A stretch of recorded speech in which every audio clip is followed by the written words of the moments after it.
She refused to take no for an answer and insisted that I play Santa once again. She reminded me of the children and how much they all loved the way I had portrayed Santa over the last 2 decades since graduating high school. Just when I thought I had her convinced that I was done with Christmas, she brought me the Santa Claus suit and told me to report to the mall at 9 on Monday. That's how the last 2 weeks of my holidays had been spent, faking the jolliest, non-existent man in the world, while kids sat on my lap and nagged about being on the nice list, and demanding all sorts of random shit from me that I knew their parents would struggle to remember.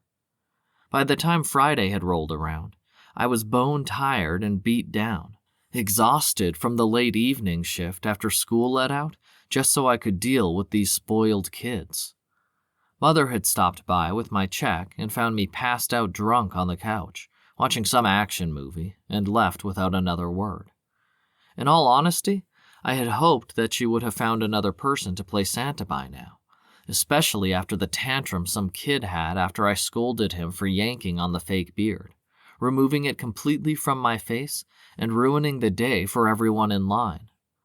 However, despite it all, I was heading right back to the hellhole to continue the torture, and my mood was not improving. Arriving at the mall, I took a deep breath and looked at myself in the rearview mirror. What was I doing? I had been valedictorian when I graduated high school nearly 20 years ago, and I had everything. So why was I still here in this tiny little town, dragging my feet at the same depressing dance and routine when I could move to the city and try to live a normal life, free of Mother's insistence that I continue the worn-down traditions of the town? Someone passed behind me in the rearview mirror, and I turned around to look at them, stopping dead in my tracks when I saw them. It was a woman who looked to be about 20 or so, and she was the most beautiful woman I had seen since Crystal. Her long reddish-brown hair hung like curtains, framing her face as it stuck out from underneath the handmade hat she was wearing, and her pale face was rosy and bright at the cheeks. She looked like an angel as she made her way across the snow-packed parking lot and towards the mall, traveling dangerously close to the patch of spaces that were notorious for ice.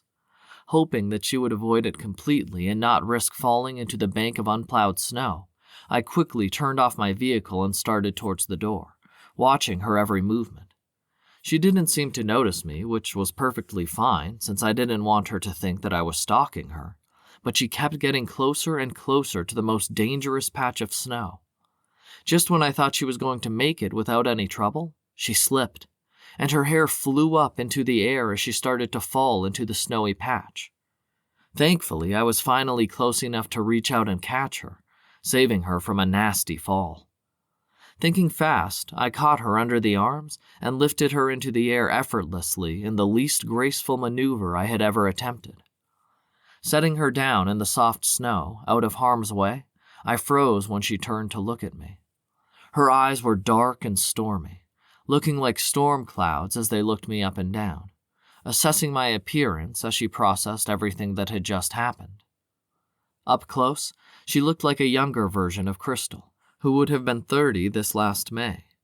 I gave her a gentle smile and nodded my head at her, hoping to clear the air between us.